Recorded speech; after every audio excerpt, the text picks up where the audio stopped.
नमस्कार, आप सभी का स्वागत करती हूं भारत 24 पर। मैं हूं आपके साथ पूर्णिमा मिश्रा। वक्त है दहाड़ का। बस एक रात का फासला बाकी है, फिर शुरू होगा साल 2024 का एक और भीषण सियासी रण। महाराष्ट्र और झारखंड के विधानसभा चुनावों पर पूरे देश की नजर है। साथ ही यूपी की 9 विधानसभा सीटों पर होने जा रहे उपचुनावों को उत्तर प्रदेश चुनावों का सेमीफाइनल कहा जा रहा है। वैसे तो कम्युनल कार्ड के बगैर देश में चुनावी संग्राम की कल्पना भी नहीं की जा सकती है, लेकिन इस बार सभी दल खुलकर धार्मिक कार्ड खेल रहे हैं। महाराष्ट्र में समाजवादी पार्टी के अध्यक्ष और मानखुर्द में शिवाजी नगर से प्रत्याशी अबू आजमी ने सलमान अजहरी से मुलाकात की। तो अजहरी, जो कि अपनी जहरीली तकरीरों के लिए जाने जाते हैं और इसी साल की शुरुआत में जेल भी जा चुके हैं, सलमान अजहरी ने अबू आजमी के सामने समर्थन के बदले एक शर्त रख दी, जिसे अबू आजमी ने मान भी लिया है। उन्होंने कहा कि अगर सरकार बनी तो नबी की गुस्ताखी करने वालों को सबक सिखाएंगे। दूसरी तरफ एक और मौलाना है जो कि महाराष्ट्र के चुनावों में अपने भड़काऊ बयानों की वजह से चर्चा में। नाम है मौलाना सज्जाद नुमानी, जिन्होंने बीजेपी को वोट देने वाले मुसलमानों के सोशल बॉयकॉट का ऐलान कर दिया। इतना ही नहीं, पिछले दिनों नुमानी ने साफ साफ कहा था कि हमारा निशाना महाराष्ट्र और झारखंड नहीं है, बल्कि दिल्ली का तख्त है। मतलब केंद्र सरकार को हटाने का मकसद है। इधर यूपी में समाजवादी पार्टी को अपना वोट बैंक खिसकने का डर सता रहा है और इसीलिए प्रदेश अध्यक्ष श्यामलाल ने यूपी के मुख्य निर्वाचन अधिकारी को चिट्ठी लिख दी और यह कहा कि पुलिस मुस्लिम महिला मतदाताओं के बुर्के हटाकर उनकी पहचान करती है, जो कि गलत है, और ऐसा करने की वजह से एसपी समर्थक मतदाताओं में भय है, जिसके चलते वो मतदान करने के लिए नहीं जाना चाहते और इसका फायदा बीजेपी को मिल सकता है। खुलेआम हिंदू मुसलमान हो रहा है। क्या पार्टियां ऐसा करके आसानी से चुनाव जीतना चाहती हैं? दहाड़ में आज इसी पर करेंगे चर्चा, लेकिन उससे पहले सलमान अजहरी और अबू आजमी के बीच हुई बातचीत का मजमून आपको सुनवा देते हैं। साथ ही मौलाना नुमानी ने क्या कुछ कहा, ये भी सुनिए। मेरा मिशन है नामूस से रिसालत की हिफाजत, समझ रहे होंगे। हुजूर पाक सल्लल्लाहु अलैहि वसल्लम की इज्जत, उस पर कोई उंगली ना उठाए, कभी गुस्ताखी ना हो। हुजूर सल्लल्लाहु के खिलाफ अगर किसी ने गलत अल्फाज से नवाजा तो उसको ये जो आपका 153A है या कुछ ये बिल्कुल बेकार है। कम से कम उस पर आप UAPA लगाइए। और अगर मेरा मैनिफेस्टो आप देखेंगे, मैं तो आज आपसे मिल रहा हूँ ना, मेरा मैनिफेस्टो 20 दिन पहले बन चुका है। उसमें पहली जो मेरी मांग है कि मैं अगर सत्ता में आया, पावर में आया, तो मैं सत्ता पक्ष से उसमें एक कानून जरूर बनवाना चाहूंगा कि जो जिन्होंने भी हुजूर सल्लल्लाहु अलैहि वसल्लम के खिलाफ कुरान शरीफ जलाने का या कोई गाली देने का ऐसी चीजें आई ना, तो उसको UAPA के कानून में बंद किया जाए। ये सबसे बड़ी दहशतगर्दी है। मुझे मालूम है लोकसभा के इलेक्शन में आपके कुछ लोगों ने बीजेपी का साथ दिया था। ऐसे लोगों का हुक्का पानी बंद होना चाहिए, ऐसे लोगों का सोशल बाइकआउट होना चाहिए, ऐसे लोगों से सलाम दुआ बंद होनी चाहिए। क्या क्या बेशरम लोग हैं। मस्जिदों को शहीद करने वालों का तुम साथ दे रहे हो, मस्जिदों पर बुलडोजर चलाने वालों का तुम साथ दे रहे हो। अगर महाराष्ट्र में उनको शिकस्त हो गई तो इत्तलात के मुताबिक दिल्ली सरकार भी बहुत दिन तक नहीं ठहर पाएगी। तो हमारा निशाना सिर्फ महाराष्ट्र सरकार नहीं है, बल्कि मरकजी हुकूमत है और मुल्क का मुस्तकबिल है। सज्जाद नुमानी जब ये फैसला धर्म को देख के मुसलमानों को अपील करके करते हैं, तो इसी को वोट जिहाद कहा जाता है और इसी को कहा जाता है कि पहले बांटो।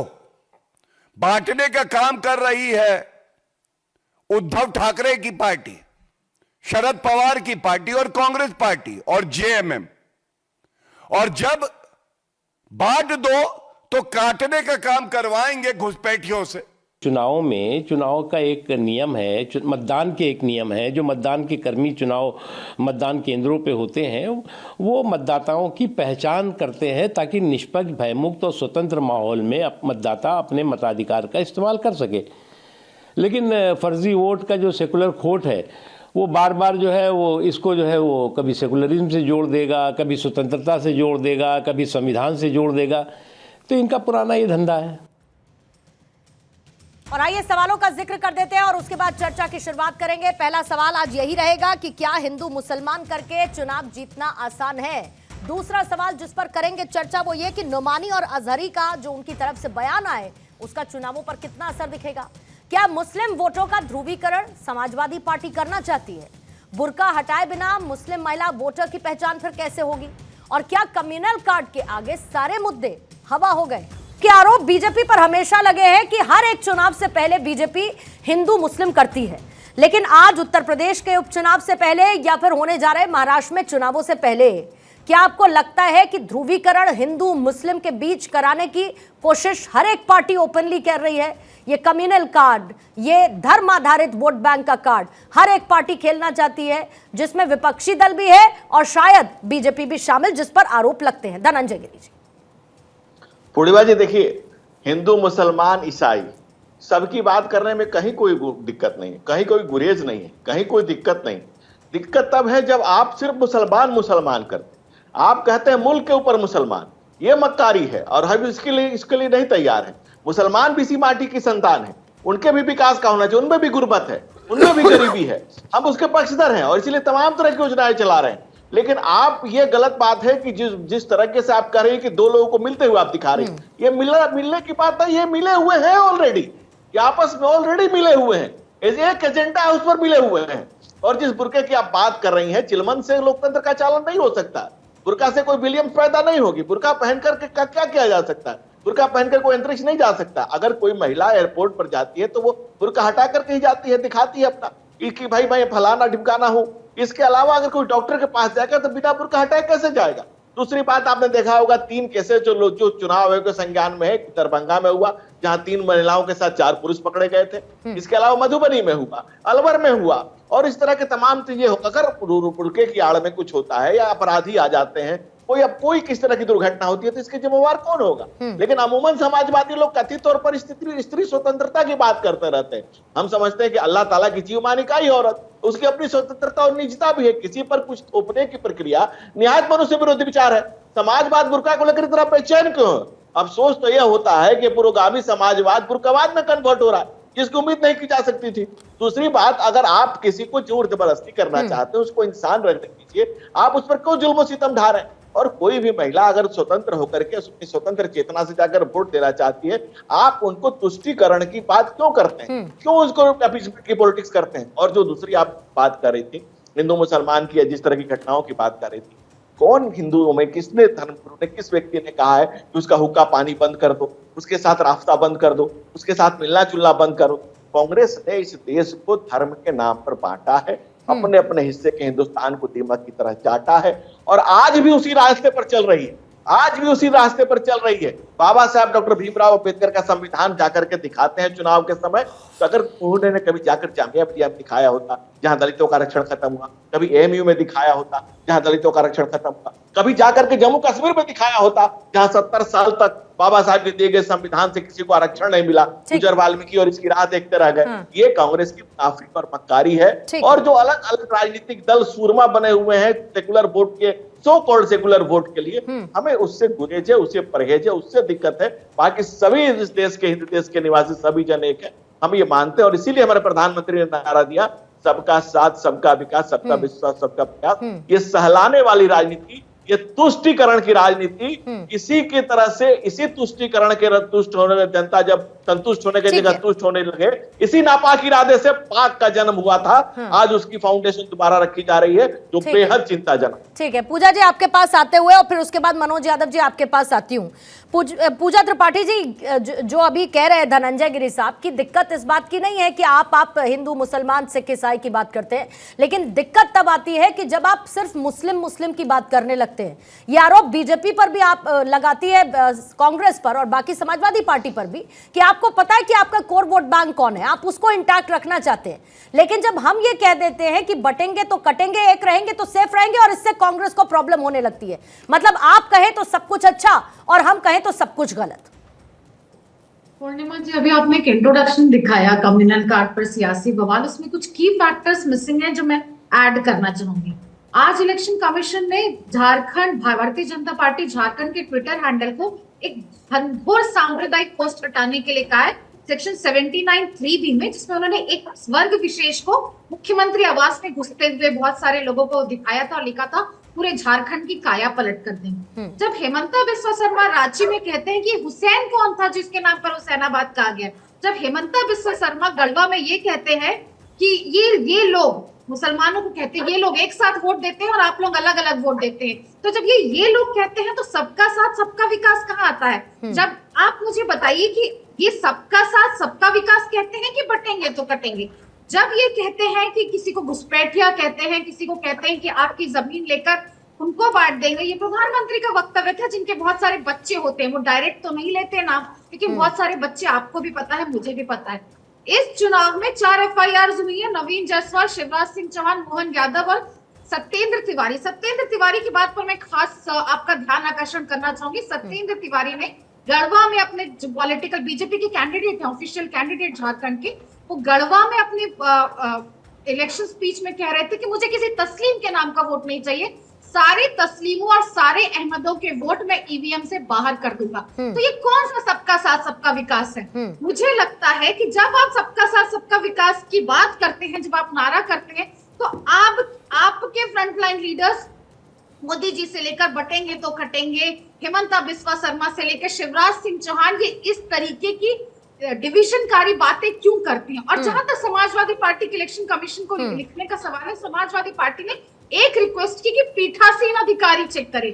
आप मुझे बताइए, न्याय संगत जो कानून है उसमें कौन चेक कर सकता है? आपका और मेरा, सिर्फ गुटके वालों का नहीं, आपका और मेरा भी कार्ड कौन चेक कर सकता है? तो पीठासीन अधिकारी चेक कर सकता है। पोलिंग एजेंट जैसे माधवी लता लोकसभा चुनाव में बुर्का हटा के, ठीक, बिल्कुल है, बिल्कुल ठीक बात है कि उसके लिए एक नियम का, एक मिनट, एक सेकंड मैथिल साहब, सिर्फ एक पर्सपेक्टिव नहीं है, आप बाकी चीजों पर भी बात कर लीजिएगा। लेकिन जो आप कह रही है, नियम कायदे जिस तरीके के होते हैं, ठीक है, वो बिल्कुल बात आपकी कि पोलिंग बूथ पर नियम कायदे क्या है उसके हिसाब से होंगे। लेकिन जल्दी से काउंटर रख देती हूँ, उसके बाद मनोज जी आपके पास आते हो, फिर मैथिल साहब आपसे काउंटर लूंगी। गुलाम सरवर साहब के पास 2 सेकंड दीजिएगा। एक काउंटर ये ले लीजिए कि फिर ये बताइए कि अगर इस बात को मान लिया जाता है कि जो नबी की गुस्ताखी करने वाले हैं उनको हम सबक सिखाएंगे, ये अबू आजमी मान लेते हैं, मान के चलिए, तो क्या होगा? अब जो नबी है उनको लेकर गुस्ताखी करने वालों को सबक सिखाएंगे। क्या सबक सिखाएंगे ये बताइए? और यहां पर कौन सा सबका साथ सबका विकास नजर आता है? यहां पर कौन से वोट बैंक की बात की जाती है? यहां पर हिंदुओं की बात हो रही है क्या? पूर्णिमा जी, महाविकास अघाड़ी का आपके सामने मैनिफेस्टो है, मेरे पास भी है। कहीं पर भी ये बात हुई है तो आप मुझे बता दीजिए, मैं अपनी गलती में। नहीं, आज ये बात हुई या नहीं हुई ये बताइए। नहीं, कहीं पर भी हमने ऐसी बात की है तो आप मुझे बता दीजिए, क्या ये हमारा ऑफिशियल स्टैंड है? पर उसकी बनिस्बत क्या बटेंगे तो कटेंगे, जिससे भारतीय जनता पार्टी महाराष्ट्र के बहुत सारे लीडर्स ने अपने आप से ही किनारा कर लिया है। क्या उनका ऑफिशियल स्टैंड नहीं है? ऑफिशियल स्टैंड नहीं है ये, आपका ऑफिशियल स्टैंड नहीं है। ठीक है, मैथिल साहब अपनी बात को रख लीजिए। धन्यवाद। पहले तो पूरे देश को भारत माता की जय, वंदे मातरम। और रह के बदलते हैं दिन रात नए चोले, अंदर से बड़े जालिम और ऊपर से बड़े भोले। अभी डॉक्टर पूजा त्रिपाठी जी ने जब आपने पूछा कि ये जो नबी की शान में गुस्ताखी वाली क्या बात है, तो उस पर इन्होंने क्या कहा कि ये कोई ऑफिशियल स्टैंड है क्या? हमारा मैनिफेस्टो आप देख लीजिए। तो क्या भारतीय जनता पार्टी के किसी मैनिफेस्टो में आपको ऐसा कुछ दिखाई दिया जिन नेताओं के आपने जो बयानों को कोट किया उसके अंदर कहीं ऑफिशियल स्टैंड था क्या? पहली चीज। दूसरी चीज, अभी मेरी बहन, मुझे नहीं पता कि इलेक्ट्रोलर जो एडमिनिस्ट्रेशन है या पद्धति है उसको जानती है कि नहीं जानती है। जो पोलिंग एजेंट होता है उसको ये पावर होती है कि वो किसी भी वोट को चैलेंज कर सकता है। उसके जो वोटर लिस्ट होती है उसके साथ में उनको चैलेंजिंग मनी भी जिस पार्टी की तरफ से वो बैठा होता है वो दी जाती है। और ये चुनाव आयोग ने उसको राइट दिया, भारत का संविधान ने राइट दिया है। यदि सूर्य प्रकाश मैथिल वहां गया है और उसने कह दिया कि भैया मैं इसको चैलेंज करता हूं, ये 10 रुपए रखे और 10 रुपए में मैं चैलेंज करता हूं कि यह वोट जेन्युइन नहीं है, फर्जी है, इसको अपनी आइडेंटिटी के और कागज यहां प्रस्तुत करने पड़ेंगे, तो वहां पे पीठासीन अधिकारी उस वोट को वहीं पर रोक देता है। यह आपको जानकारी होनी चाहिए, पहली चीज। दूसरी चीज, अभी बहुत सारे आपने जो है बयान दिखाए, सज्जाद नोमानी का भी दिखाया, उसके अलावा अजहरी का भी दिखाया। देखिए, यही असलियत है। 60 साल तक इस देश के अंदर यही चला कि कौन सी विधानसभा पे कहां कितना मुसलमान है, किसको वोट देगा, उसके बाद कैसे वो जीतेंगे। इसी कारण कब्रिस्तान की पॉलिटिक्स चली, जकात की पॉलिटिक्स चली, और ये जो इफ्तारी होती थी, रोजा इफ्तारी, इसकी पॉलिटिक्स चलती रही। और पॉलिटिक्स जो तुष्टीकरण है उसकी इतनी ऊपर पहुंच गई कि देश के 2013 के प्रधानमंत्री जी ने यह भी कह दिया था कि इस देश के संसाधनों पर पहला अधिकार जो है वो मुसलमानों का है। और साथ में उत्तर प्रदेश के जो पूर्व में मुख्यमंत्री रहे अखिलेश यादव जी, उन्होंने भी सदैव तुष्टीकरण की राजनीति की। आपको पता है उनके राज्य में क्या हुआ।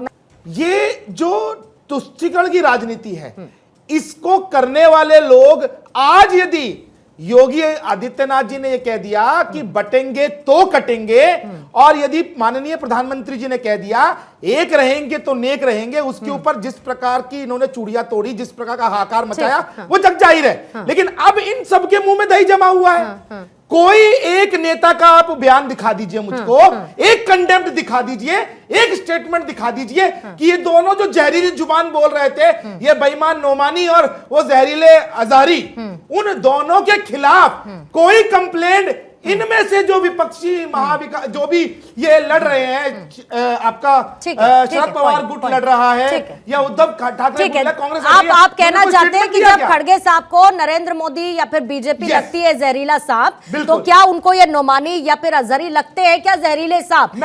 ठीक है, मैं पूजा जी से पूछ लूंगी, लेकिन पूजा जी के पास आने से पहले मनोज यादव जी आपके पास आती हूँ, फिर उसके बाद हाफिज गुलाम सरवर आपके पास, और फिर धनंजय जी आपसे भी काउंटर लूंगी। मनोज यादव साहब, वोट जिहाद के बगैर क्या समाजवादी पार्टी का काम नहीं चलेगा? उत्तर प्रदेश हो, महाराष्ट्र हो, जब तक वोट जिहाद की बात नहीं होगी, जब तक हम एक कम्युनिटी को केटर नहीं करेंगे, तब तक हम चुनाव जीत नहीं सकते हैं, या हमारी सियासी जमीन खिसक जाएगी अगर हम ऐसा नहीं करेंगे तो? देखिए पूर्णिमा जी, समाजवादी पार्टी संविधान के दायरे में रह के काम करती है।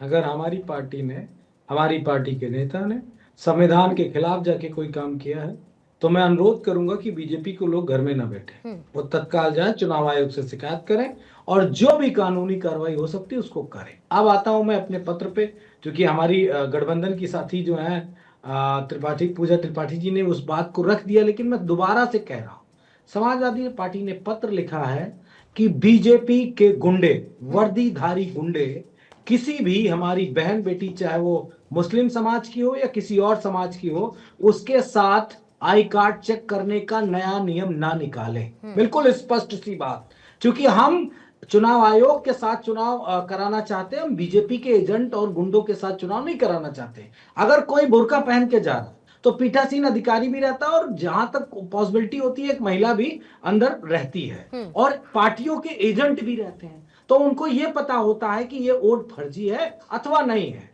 ये वहां के एजेंट, बूथ एजेंट की जिम्मेदारी होती है पीठासीन अधिकारी से क्लेम करने का कि ये महिला जो बुर्का पहन के आई है ये वोटर है कि नहीं, इसकी आईडी कार्ड, इसका चेहरा जो है वो मैच कर रहा है कि नहीं कर रहा। ये सारी बातें उनकी हैं। अब ये वर्दी वाले गुंडों को किसने अधिकार दे दिया कि वो बाहर करके कहेंगे कि ये आधार कार्ड नहीं लगेगा? इनको कौन सी ट्रेनिंग चुनाव आयोग ने दी है भाई? ठीक है, वर्दी वाले गुंडे बैठ के वहां पे करेंगे गुंडाई, और फिर हमको कहा जाएगा तुष्टीकरण कर रहे हैं। गजब बात है। हम अन्याय पूर्णिमा मिश्रा के खिलाफ होगा तब भी हम बोलेंगे, और बोला है उत्तर प्रदेश में, बोला एक बार नहीं 100 बार बोला है। जब ब्राह्मणों पे अत्याचार हुआ तो कौन खड़ा हुआ? पूर्णिमा जी, मुझे कम से कम 20 साल हो गए वोट डालते हुए, 20 साल से ज्यादा कई समय, 25 मान लीजिए, 25 साल से मैं वोट डाल रहा हूँ। आज तक मेरा वोट, चूंकि मेरा गृह जनपद बाराबंकी है, वहां पे जब मैं वोट डालने जाता हूं तो कभी भी मुझे, कभी भी मतलब नो एनी टाइम, कभी किसी पुलिस वाले ने मेरा आई कार्ड नहीं चेक किया। लेकिन जो एक नई परंपरा आपने देखी है, और खासकर उपचुनाव में, पुलिस वाला सीओ खड़ा हो जाएगा, दरोगा खड़ा हो जाएगा, और वो बाहर आपसे कहेगा आईडी कार्ड दिखाओ, और कोई अगर हमारा मुस्लिम भाई हुआ, कोई अगर बुर्का पहने हुए, बुर्का नसी कोई महिला हुई, तो नोमानी और अजहरी को लेकर क्या ख्याल है आपके मनोज जी? जी, नोमानी और अजहरी को लेकर आपके क्या ख्याल हैं? या अबू आजमी के इस सपोर्ट को कि नबी की शान में गुस्ताखी करने वालों को हम देख लेंगे, इस पर मनोज जी का क्या कहना है?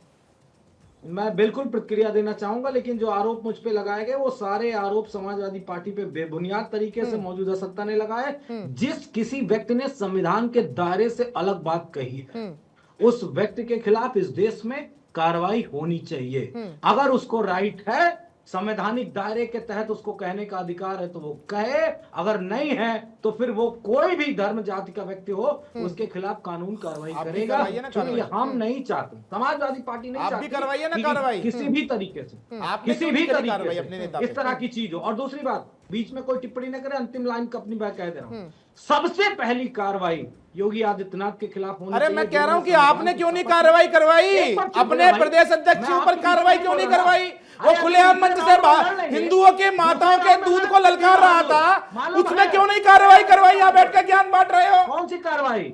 नहीं, आपके अबू आजमी ने जिस प्रकार से हिंदुओं के दूध को, माओ के दूध को ललकारा था, उसमें क्या कार्रवाई की आपने? भांग खा के सो रही है क्या? अरे तुम भांग खा के सो रहे हो क्या भैया? स्वामी प्रसाद मौर्य के बाद तब भी भांग खा के सो रहे थे, अब भी भांग खा के सो रहे थे क्या? मीरा नाची थी, तुम नाचे बिन घुंघरू के, क्या वहां कथक कर रहे हो क्या? जाओ ना भाई, तुम यहाँ का घंटा हिला रहे हो बैठकर टीवी पर। एक सेकंड सर, एक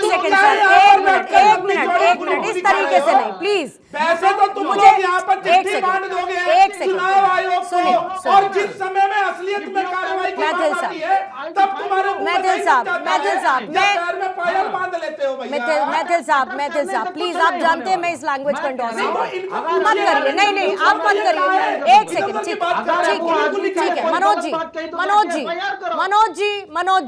मनोज जी प्लीज, मैं रिक्वेस्ट कर रही हूँ, मैं इस तरीके की लैंग्वेज को सर अपनी डिबेट में एंडोर्स नहीं कर सकती हूँ। मैं आपसे सर रिक्वेस्ट कर रही हूँ, प्लीज मनोज जी, कौन भांग खा के बैठा? एक मिनट सर, एक मिनट, प्लीज प्लीज जैसे पीतल के ऊपर वो पतरा चढ़ा हुआ होता है ना, प्लीज। धीरे धीरे अभी आप लोग अपने आप आप लोग अपने आप इस लैंग्वेज को हटा लीजिए यहाँ से, एक्सपंज कर दीजिए सब। मैं नहीं चाहती कि इस तरीके की लैंग्वेज चर्चा में।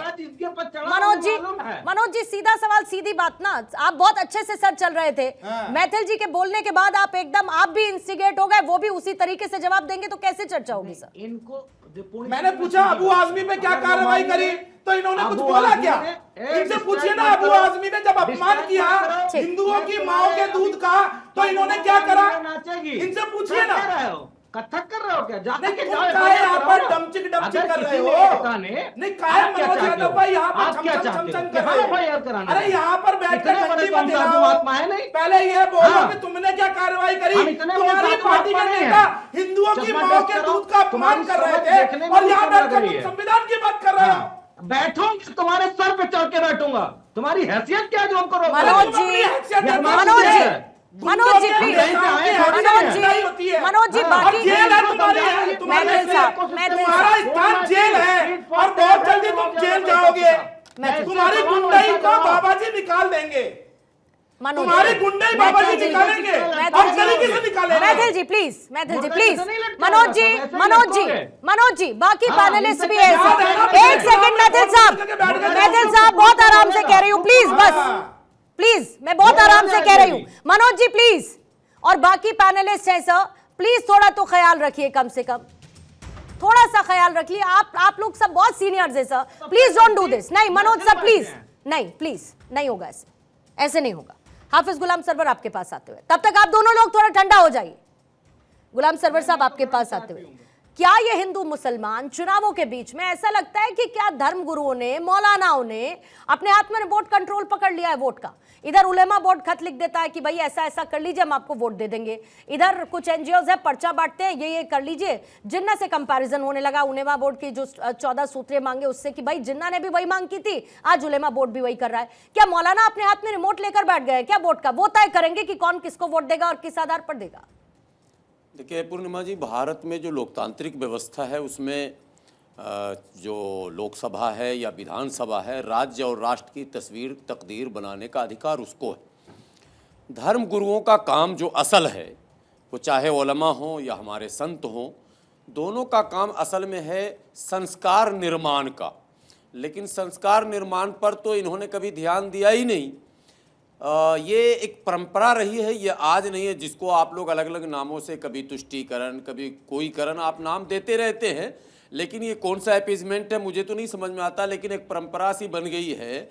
कई बार आप लोगों ने कहा फतवा जारी करते हैं, दरअसल फतवा नहीं, ये अपीलें करते हैं। इनके भक्त होते हैं, जैसे और गिरोह में आप ये शब्द इस्तेमाल करते हैं, मैं नहीं कराऊंगा, इनके मानने वाले अनुयायी कह लें अच्छे शब्दों में, तो तो इनको पता है कि मेरे अनुयायियों की इतनी संख्या है, उसकी कुल कीमत इतनी है, उसमें कीमत एमएलसी भी हो सकता है, राज्यसभा का सीट भी हो सकता है, या कुछ आर्थिक भी हो सकता है। नोमानी की बात कर रहे हैं? नहीं, मैं किसी का नाम ही नहीं ले रहा हूं, मैं सारे धर्मगुरु को कह रहा हूं, मैं सारे धर्मगुरु को कह रहा हूं। नोमानी की बात कर रहे हैं? मैं नोमानी साहब हूं या कोई साहब हूं? जो सो कॉल्ड फतवा या जो उनके फॉलोवर्स है, क्या कह दिया उन्होंने कि जो मुसलमान बीजेपी को वोट देंगे उनका क्या करेंगे, सोशल बॉयकॉट कर देंगे। कौन है भाई ये नोमानी? नहीं, तकरीरें सुनी आपने, कौन है? मैंने सुन रहा, मैं इनकी बात करिए ना। मैं आ रहा हूं पूर्णिमा जी, मैंने खूब सुनी है, उसको रिव्यू करके भी देखा हमने। मेरा ये कहना है कि किस आधार पर इस तरह के बयान आ रहे हैं कि कांग्रेस को लाया जाए और भाजपा को हटाया जाए, उसकी कीमत ये चुकाई जाए कि पूरे गरीब मुसलमानों को उस आग में झोंक दिया जाए, नफरत की आग में। अगर दंगा आधार है तो भाजपा से कांग्रेस का पलड़ा भारी है। अगर बेरोजगारी, एपीजमेंट और सताना, कटोरा पकड़ाना अगर आधार है तो कांग्रेस की सरकार में सबसे ज्यादा मुसलमानों के साथ जुल्म हुए हैं।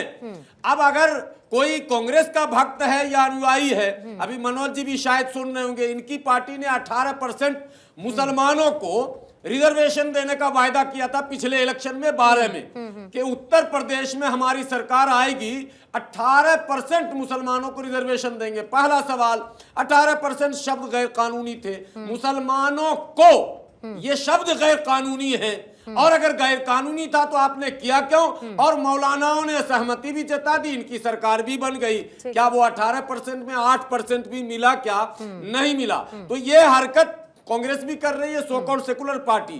दंगे में पूरी हिस्ट्री है, पूरे भारत का कोई कोना छोड़ा नहीं गया जहां मुसलमानों को काटा पीटा नहीं गया, लूटा नहीं गया। तो इसलिए मैं इन मौलानाओं से कहता हूं कि मोदी विरोध का कोई आधार तो बनाइए सही सा। अगर दंगा आधार है तो बिल्कुल मैं नकारता हूं, यह आधार नहीं चलेगा। और अगर बेरोजगारी का आप कहते हैं कि मुसलमानों को नौकरी नहीं मिल रही है, तो नौकरी पहले ही ना मिली हमें, अब किस उम्मीद से आप नौकरी मांग रहे हैं जहां आपने वोट ही नहीं दिया।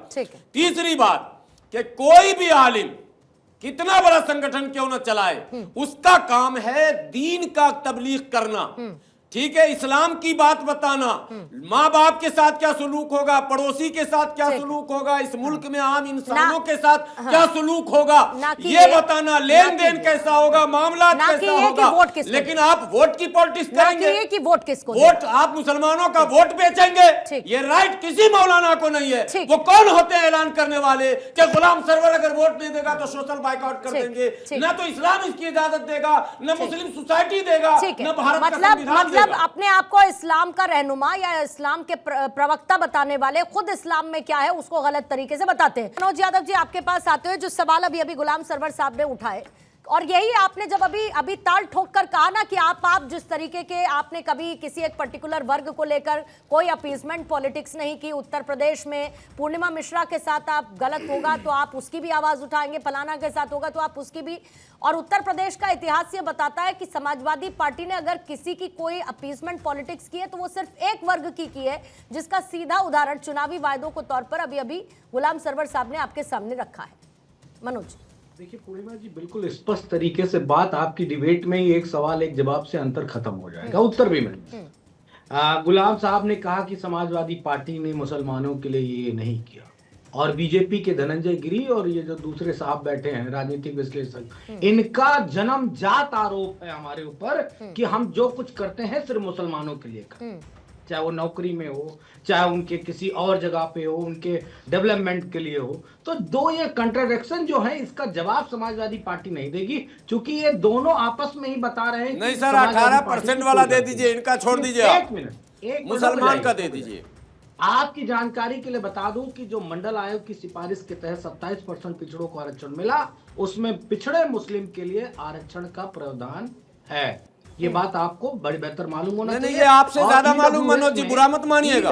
18% फिर आपके नेता ने मैनिफेस्टो में लिखा था, क्यों? अरे आप मुझसे बड़े ज्ञानी नहीं है मौलाना साहब, मुझसे बड़े ज्ञानी नहीं है। नहीं, आपसे बड़े ज्ञानी है इस मामले में। 340, 341, 342 में आपके नेता को नहीं पता। अरे समाजवादी के किसी मुस्लिम लीडर को नहीं पता। आप ज्यादा ज्ञान रखता हूं मैं, इसलिए मैं कह रहा हूं 18% मुसलमानों को ये शब्द था या नहीं था सर? बिल्कुल। अब हमारी पार्टी ने अगर तो कहाँ है जरा दिखाइए, इस बात से हम कहाँ कर रहे हैं? 27 में 18 हमको दे दीजिएगा। अरे 80% मुस्लिम को फिर कितना बचेगा? जाओगे तब तो फिर अमित शाह जी सही कह रहे हैं, तुम्हारा काट के दिया जा रहा है, ये बात हो जाएगी ना। आप हमको 18 कैसे दीजिएगा, समझा दीजिए। एक सेकंड रुक जाओ बस। हमने तो पिछड़ी जातियों का कुछ 17 जातियों को हमने 80 में करने के लिए भेजा था, जिसमें निसाब भी थी, जिसमें तमाम और भी जातियां थी। उनको तो बनाया नहीं, उनको तो एससी में कन्वर्ट नहीं होने दिया इन सरकारों ने। तो वो आपके पार्टनर बने हुए हैं जिन्होंने प्रतिबंध लगाया 341 पर। कई सारे एजेंट इस पे भाजपा को ना करिए, कांग्रेस रूल क्यों कर रहा है? कांग्रेस 10 अगस्त 1950 की तो कांग्रेस ने काम किया, आपके पार्टनर है ना बगल में। तो अभी पता चलेगा कि पूर्णिमा जी को लगेगा मनोज। अब आप कर लिए कि हमने तो भेजा था लिस्ट 341 का, वो तो आपने सही भेजा, मैं मान रहा हूं, लेकिन 18 कैसे पूरा कर रहे थे? हम पूरा कर लेंगे, परेशान मत हो। मोदी जी कब से आप जो कब मांगना हो मांग कीजिएगा? लो आप। अब सत्ता में आप आ रहे हैं क्या? मनोज कर लेंगे, जब सत्ता आएगी हम कर लेंगे, आप परेशान मत हो। मूल बात ये हम कह रहे है हैं, मनोज जी, जो- मूल बात क्या जो है? बात- मनोज जी पूर्णिमा मूल जी बात क्या क्या है? आप मुझे सुनिए बोलने सर, दें। मनोज जी मूल बात क्या है? यहाँ पर आप फंस लिए सर, इसलिए फंस लिए क्योंकि बात यहाँ पर यही हो रही है कि चुनावों से पहले अपीजमेंट है, चुनावों से पहले घोषणा पत्र में वो बातें हैं जिनको चुनाव जीतने के बाद पॉलिटिकल पार्टीज भूल जाती हैं क्योंकि उनको वोट मिल जाता है। और मुस्लिमों को वोट बैंक समाजवादी पार्टी ने माना है। अगर उस पर काउंटर लेकर बीजेपी ये कहती है कि एक रहेंगे तो सेफ रहेंगे, बटेंगे तो कटेंगे, फिर इसमें समस्या क्या है साहब, ये बताइए जरा मुझे। सिर्फ मुसलमानों के लिए काम करती है। मैं आपसे अनुरोध करूंगा, मैं आपको केंद्र सरकार की उन योजनाओं की सूची भेजूं सर, मैं आपको केंद्र सरकार की उन योजनाओं की सूची भेजूं जो सिर्फ मुस्लिमों के लिए चलाई जाती है। आपके पास है वो लिस्ट जो सिर्फ मुस्लिमों के लिए है, स्कॉलरशिप से लेके और बाकी तमाम योजनाएं के लिए चलता है, मुसलमानों के लिए। मैंने कहा केंद्र सरकार स्पेसिफिकली सर, स्पेसिफिकली मैं कह रही हूँ। पता है धनंजय जी आइए बीच में जरा, धनंजय जी आइए बीच में जरा। और ये 10 सेकंड। अच्छा बोलिए पहले गुलाम 10 सेकंड मनोज जी बोलिए। गुलाम भाजपा कहती है कि समाजवादी पार्टी मुसलमानों के लिए समर्पित है, तभी तो आपने हमसे बदायूं और मुरादाबाद छीन लिया। यहाँ तो हमारे सांसद थे ना जीते हुए, आपने अपना थोप दिया भाजपा से डरा कर। तो आप भी तो डरा रहे हैं। भाजपा आपको मुस्लिम परस्त कहती है और आप हमको कहते हैं खबरदार जो भाजपा को लाए ये सीट छोड़ो वो सीट छोड़ो, विधानसभा और लोकसभा से वापस बाहर निकलो। ठीक है धनंजय जी आपको लाते हुए जो बात अभी मनोज जी कह रहे हैं, और मनोज जी ये भी आप ध्यान रखिएगा साहब कि सबको मुस्लिम वोट बैंक तो चाहिए लेकिन मुस्लिम कैंडिडेट खड़ा नहीं करना। महाराष्ट्र के इतिहास में मुस्लिम कैंडिडेट को खड़ा करने का नंबर सब पार्टीज का कितना रहा, या आपको पता होगा या मैं बता दूं? इस बार भी कितना रहा या मैं बता दूं, या उससे पहले कितना रहा वो मैं बता दूं, लोकसभा में कितना रहा वो भी मैं ये कह रही हूं सर कि आपको जहां आप यूपी में कसर नहीं छोड़ते, भाजपा से डरा के हमारा शेयर खा रहे हैं। आप उत्तर प्रदेश में कसर नहीं छोड़ते क्योंकि आपको पता है कि आपका मुस्लिम कैंडिडेट वहां पर जीतेगा, लेकिन 11% मुस्लिम वोटर्स आपको दे वोट लेकिन कैंडिडेट खड़ा नहीं करेगा। लोकसभा में टिकट दिया धनंजय जी, ठीक है शेरवानी साहब को न राज्यसभा भेजा न लोकसभा में टिकट दिया। ठीक है थोड़ा सा एसटी हसन को न राज्यसभा में भेजा न लोकसभा में टिकट दिया। गुलाम सरवर साहब बीजेपी को सुनिए, मनोज जी प्लीज, मनोज जी मुसलमान जिस दिन समझ जाएगा उस दिन आपकी छुट्टी हो जाएगी। तो कौन समझाएगा? मौलाना समझाएंगे, धर्मगुरु समझाएंगे जो ये कहते हैं कि इनको वोट दे दीजिए, नहीं समझाएंगे ना सर, वो नहीं समझा रहे ना, वो कुछ और समझा। मनोज जी जरा थोड़ा सा समय दीजिए। का कॉपीराइट नहीं होना चाहिए मुसलमानों पर, मुसलमानों को स्वतंत्र होना चाहिए। ठीक है जो अच्छा होगा उसको देंगे। धनंजय जी आइए, डरा कर वोट लीजिएगा। धनंजय जी आइए, फिर उसके बाद पूजा जी आपके पास आते। धनंजय जी ठीक है, मनोज जी प्लीज, मनोज जी मुद्दे पर वोट लीजिए। गुलाम सरवर साहब गुलाम सरवर साहब प्लीज, कोई बात नहीं, अब नो मोर काउंटर्स। गुलाम सरवर साहब प्लीज, धनंजय जी आपको लाते हैं। पूर्णिमा जी देखिए, कहते हैं ना कि झूठ बोला है तो उस पर कायम रहो जफर, आदमी को साहिब किरदार होना चाहिए। लेकिन समाजवादी पार्टी का पूरा किरदार शर्मसार करने वाला है। किसको अपनाऊं मैं किसको छोड़ूं जफर? अगर ये कह रहे हैं कि 27% में 18% मुसलमानों को दे देंगे तो ये ओबीसी का हकमारी कर रहे हैं, SC ST की हकमारी कर रहे हैं। ये सिर्फ मुसलमानों को भाजपा का डर दिखा रहे हैं और इनका नारा क्या है? पीडीए, परिवार डेवलपमेंट अथॉरिटी चलानी है। भाई साहब मैं आपके विषय में नहीं बोला, भाई साहब आप आपके बीच में नहीं बोला, भाई साहब बदतमीजी है, मैंने आपके समय में नहीं, भाई साहब मैंने आपके बीच में नहीं बोला। और आपने भाई जब अभी आपके मैनिफेस्टो में आपके मैनिफेस्टो में भैया अभी सुना नहीं आपने मनोज जी, आपके मैनिफेस्टो में लिखा हुआ मनोज जी है। आपके मैनिफेस्टो का जिक्र था, मनोज जी आपके मैनिफेस्टो का जिक्र था, आपने भी माना, मनोज जी आपने भी माना, मनोज जी आपके मैनिफेस्टो में लिखा अगर है, ये मुसलमानों को डर झूठ दिखा नहीं फैला रहे हो मनोज यादव। नहीं देखिए इनके बारे में गलत बात बोलना भाई ऐसा है पूर्णिमा जी, ऐसा है पूर्णिमा जी, मैंने ऐसा है पूर्णिमा जी। इसीलिए मैं कहूंगा कि समाजवादी पार्टी का 2012 का मैनिफेस्टो जरा स्क्रीन पर दिखाइए, अरे उनके पास उसमें दिख जाएगा, या फिर मैं अगली बार भेज दूंगा, मैं भेज दूंगा मनोज यादव को, जिसमें साफ साफ लिखा 18% मुसलमानों को आप लोग जो है आरक्षण देंगे। ठीक है मैथिल साहब, हमें ज्ञान ना बताए तो मनोज जी, महफिल मत बोलो मनोज जी, अरे भैया सुनो, ओ भैया ये नेहरू का नहीं नरेंद्र का भारत है, योगी आदित्यनाथ का उत्तर प्रदेश है, गुंडाई ना बाबा निकालना जानते हैं, विशेषज्ञ है गुंडाई निकालने के लिए योगी आदित्यनाथ जी, याद रखना, यहाँ बैठे गुंडाई मत करो। मैथिल साहब स्टूडियो में कोई गुंडाई ना करे, ना अपनी शब्दों से, ना किसी तरीके के। एक सेकंड, आपने बीजेपी के प्रवक्ता को क्यों नहीं रोका? मनोज जी, मनोज जी आप मेरी आवाज पहुंच रही है, मनोज जी शांत हो जाइए प्लीज सर, प्लीज। धनंजय जी झूठ नहीं बोलिए, ठीक है सर, ठीक है। फिर ऐसे बहुत सारे आपके कहे गए झूठ पर बीजेपी प्रवक्ता बीच में कूद सकते थे, नहीं कूदे ना सर, सबने सबको बोलने का मौका दिया ना मनोज जी, मनोज जी सबको बोलने का मौका दे रहे हैं ना सर, और यही तो डिबेट का तरीका है ना। प्लीज मनोज सर, धनंजय जी अपनी बात को पूरा करेंगे, फिर पूजा जी आपके पास आती। पूर्णिमा जी अगर आपके पास शब्द नहीं होगा, बोलने के तहजीब नहीं होगी, तो आप ऐसे ही भाषा का इस्तेमाल करेंगे, ऐसी ही बातें कहेंगे। ये तो संस्कार है, शब्द हमारे संस्कार का परिलक्षित करते हैं। और इसीलिए आदम गोडवी ने कहा है कि पक्के समाजवादी है, तस्कर हो या डकैत, कितना असर है खादी के उजले लिबास में। तो ये संस्कार है सपा के, जिसको आदम गोडवी समाजवादी नहीं लिखा है, किसी और ने नहीं लिखा है। और जब पापा से पार्टी छीन करके अब्बू के बगल में खड़े होकर के महाराष्ट्र में जब अब्बू कह रहे हैं कि भाई 7-8 मुसलमान जिता दो, फिर मजाल है किसी की। और भाई आप क्या कर रहे हैं, कौन सी रस, किसकी बात कर रहे हैं आप, कौन एजेंडे पर काम कर रहे हैं? वो जो कहा जाता है कि गुस्ताख रसूल की एक सजा सरतन से जुदा, सरतन से जुदा, उसको लीगलाइज करना चाहते हैं आप। करना क्या चाहते हैं? कोई भी वक्ता वही बोलता है जो उसके श्रोता सुन रहे हैं। इस देश में मुसलमानों को डरा करके मुनाफिक और मक्कारी की गई है, जो अपने परिवार को पालने का काम किया गया है, वोट बैंक बनाने का काम किया गया है। सत्तर कमेटी की रिपोर्ट कांग्रेस के समय में आई और मुसलमानों को जहालत के अंधेरे में डाल करके समाजवादी पार्टी ने अपना रोटी से किया और तमाम झूठे वादे किए गए, एक वादे उसमें से सच निकले हो। और अभी आप दूसरे देख, वहीं पर जो अबू आजमी के खिलाफ जो कैंडिडेट लड़ रहे हैं वो भी मुस्लिम कैंडिडेट है, उन्होंने उनको ट्रैक रैकेटियर होने का आरोप लगाया है और पब्लिकली लगाया है। तो ये जो दूसरी बात जो आप कह रहे हैं, अगर कोई मेन विषय था बुर्का का, अगर कोई व्यक्ति, अब मान लीजिए पुलिस नहीं रोकेगी, अभी उत्तर प्रदेश में क्या हुआ था, पत्रकार बन के आए और किसी अपराधी को मार के चले गए, हालांकि वो दुर्दांत अपराधी था, उसके जाकर उसके जनाजे पे सजदा करने के लिए समाजवादी पार्टी के तमाम लोगों ने सजदा किया, आंसू बहाए, रोए, जैसे क्या हो गया। इस पर ठीक है, इस पर मनोज जी जवाब देना चाह रहे हैं, लेकिन मनोज जी पहले ही कह रही हूँ सर, 30 सेकंड का टाइमर लगा रही हूँ, मुझे पूजा जी से प्रतिक्रिया लेनी है सर। 30 सेकंड का टाइमर रखेंगे, मनोज जी काउंटर। एक बात बताइए, क्या ये कुछ जरूरी है कि धनंजय जी बीच में बोलेंगे? धनंजय जी प्लीज रुकिए सर। अच्छा धनंजय जी प्लीज रुकिए सर, प्लीज रुकिए। है क्या इस वक्त हमारे साथ मनोज यादव जी है या चले गए? मनोज जी है, 30 सेकंड्स का टाइमर रखेंगे, मनोज जी अपना काउंटर। मैं हूं बिल्कुल हूं। बोलिए सर। मैं एक बात बहुत विनम्रता के साथ बीजेपी से पूछना चाहता हूं कि अगर अबू आजमी साहब ने गलत कहा, बयान दिया, तो विनोद तावड़े जी से कह देते नोट ना बांटते, जाके FIR करवाते। काहे के लिए नोट बांटने में समय पूरा निकाल दिया, सारे वीडियो सामने आ गए। बस इतना कहना था पूर्णिमा जी, नोट बांटने फुर्सत मिलेगी तब ना FIR कराने जाओगे, लेकिन कौन मना किया था?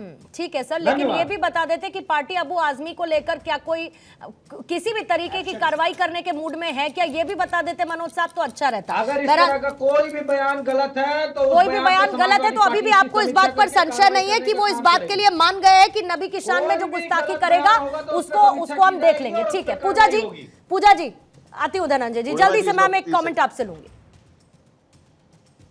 नहीं बोलिए पूजा जी। देखिए मैं भी सुन रही थी, और अभी मुस्लिम रिप्रेजेंटेशन की बात होगी ज्यादा, तो सबसे पहले तो मैथिल जी ने फिर वही झूठ दोहराया, और झूठ को चीख चीख कर चिल्लाने से वो सच नहीं हो जाता कि मनमोहन सिंह ने रिसोर्सेज पे पहला अधिकार मुसलमानों को कहा था। वो झूठ नहीं है पूजा जी, वो झूठ नहीं है, वो झूठ नहीं है, वो झूठ नहीं है। मैं उनका वर्बेटम आपको पढ़ दूंगी, वो झूठ नहीं है, मुझे मुंह ज़बानी याद है उनका वर्बेटम। मत करिए, मत करिए आप। हाँ, आप ये कहिए कि उसके बाद भी उन्होंने कुछ और कहा था तो एक अलग बात है, लेकिन ये उन्होंने कहा था, ये सच है। इस देश के रिसोर्सेज पे पहला अधिकार एससी, एसटी, ओबीसी, इस देश के संविधान, क्या बात कर रही हैं पूजा जी, क्या बात कर रही हैं? मुसलमानों का है, ये कहा था मनमोहन सिंह जी ने। अच्छा ये भी झूठ होगा कि यासिर मलिक को भी उन्होंने खाना खिलाया। अच्छा ठीक है, आतंकवादी उनको सुनने दीजिए, उनका नंबर बहुत देर बाद आया। पूजा जी प्लीज अपनी बात को पूरा। मैं कह रही हूँ कि ये कई बार फैक्ट चेक हो चुका है, आप लोग भी अपनी जानकारी दुरुस्त कर लीजिए। बार बार Manmohan Singh ji, ma'am documents bite के साथ भेज दीजिए, डॉक्यूमेंट्स बाइट के साथ भेजिए, फिर उसके बाद बात होगी। अभी बात हो रही थी मुस्लिम रिप्रेजेंटेशन की, बहुत हो रही है, बटेंगे तो कटेंगे की बात, तो 50 तरह के स्टेटमेंट्स मैंने दिए। भारतीय जनता पार्टी के कैबिनेट जो भी अनाउंसर्स में कितने मुस्लिम कैंडिडेट्स हैं, महाराष्ट्र इलेक्शंस में इन्होंने कितने मुस्लिम कैंडिडेट्स डाले, 0। और झारखंड इलेक्शंस में इन्होंने कितने मुस्लिम कैंडिडेट डाले, 0। कांग्रेस ने 9 महाराष्ट्र में मुस्लिम कैंडिडेट डाले। और बात सिर्फ मुस्लिम की नहीं, अभी यहाँ बात उनकी हो रही थी, किसी ने कहा कि उन पर नवाब मलिक साहब पर ड्रग रैकेट का टाइमर चलाएंगे पूजा जी के। कुमार गुट के कैंडिडेट है, आप उन्हीं पर ड्रग रैकेट का कर रहे हैं। मनोज जी ने एक बार बिल्कुल सही बोली कि ये FIR तब करवाएंगे ना जब संदेश चाटू, जो शिंदे ग्रुप के कैंडिडेट हैं, जो नासिक में आज 2 करोड़ के साथ पकड़ाए हैं, और विनोद तावड़े जो भारतीय जनता पार्टी के प्रदेश सचिव, महासचिव भी हैं, प्रदेश अध्यक्ष भी हैं, वो तो विले पार्ले इसमें, अब उनकी कॉन्स्टिट्यूएंसी भी नहीं है, वो वहां पे क्या कर रहे थे ये नहीं पता। FIR हो चुकी है, तो ये बटेंगे तो कटेंगे नहीं, पर बांटेंगे जरूर, ये खूब पैसा बांटेंगे, और यही इनकी चुनावी की। मैथिल जी आपको करेक्ट करना चाह रहे हैं, 5 सेकंड में करेक्ट कर मेरे को ऐसा लगता है कि आप ना नई प्रवक्ता बनिए, आपके पास जानकारी का अभाव है। विनोद तावड़े जी राष्ट्रीय महामंत्री है भारतीय जनता पार्टी के, ये आपको जानकारी होनी चाहिए। धनंजय जी मेरे पास समय नहीं है, वरना आप प्रतिक्रिया ले पाते हैं। को लॉन्च करने वाले लोगों को क्या जानकारी होगी, वो सबको दिखता है।